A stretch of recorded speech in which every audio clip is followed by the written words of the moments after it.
गुरु प्यारी साध संगत जी, नमस्कार जी। आप सब कैसे हो? आशा करती हूँ बाबा जी के श्री चरणों में अरदास करती हूँ कि मालिक की कृपा से आप सब बहुत खुश होंगे, मौज बहार में होंगे और अवश्य ही भजन सिमरन में होंगे। साध संगत जी, मैं हाजिर हूँ आज आप सभी से एक बहुत ही खूबसूरत चर्चा करने के लिए, एक विशेष चर्चा करने के लिए। साध संगत जी, चलिए आइए समय न गवाते हुए शुरू करते हैं। साध संगत जी, आमतौर पर एक सत्संगी की जब करीब करीब आधी उम्र परमार्थ में लग जाती है, तब जाकर कुछ चाल शुरू होती है, क्योंकि परमार्थ की चाल धीरे धीरे ही बढ़ती है। इसमें जल्दी नहीं हो सकती, जल्दी से कोई काम नहीं हो सकता।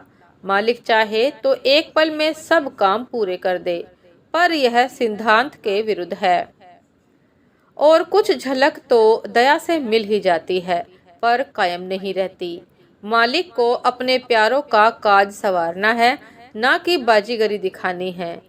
जीव को जगत में इसलिए भेजा गया कि उसकी सभी इच्छाएं उचित रीत से पूरी हो जाएं, कोई वासना शेष ना रहे और सूरत निज घर वापस लौट सके। अगर परमार्थी कार्यवाही में जल्दबाजी होगी तो इच्छाएं अधूरी रह जाएंगी और उसकी पूर्ति के लिए फिर जन्म लेना पड़ेगा। इसलिए घबराना नहीं चाहिए और घबराहट में जल्दबाजी भी नहीं करनी चाहिए। समझना चाहिए कि जो कुछ हो रहा है उसमें मालिक की ही मौज है। इस बात का खास ध्यान रखते हुए अपनी कोशिश और जतन को जारी रखना चाहिए।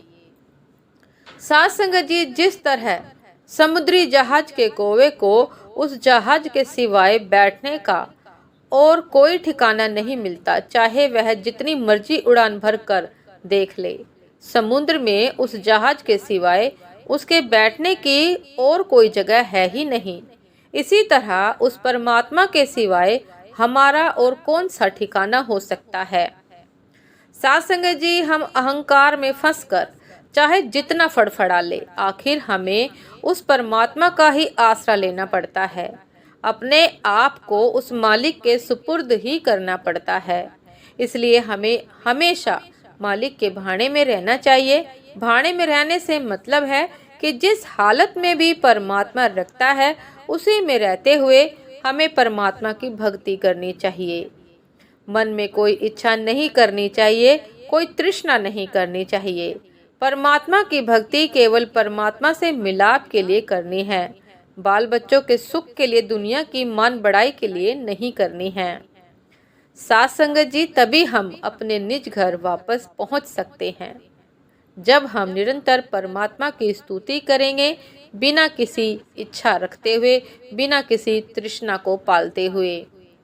साध संगत जी, ये था एक बहुत ही खूबसूरत विचार, बहुत ही खूबसूरत चर्चा कि हमें जीवन मिला है और इस जीवन को हमें मालिक की भक्ति में लगाना है। साध संगत जी, उम्मीद करती हूँ कि विशेष चर्चा आप सभी को बहुत पसंद आई होगी और हमें अवश्य ये सहारा मिला होगा कि हम भी समुद्र में उस जहाज में बैठे कोए के ही समान हैं, जिसका सतगुरु के सिवाय कोई ठिकाना नहीं।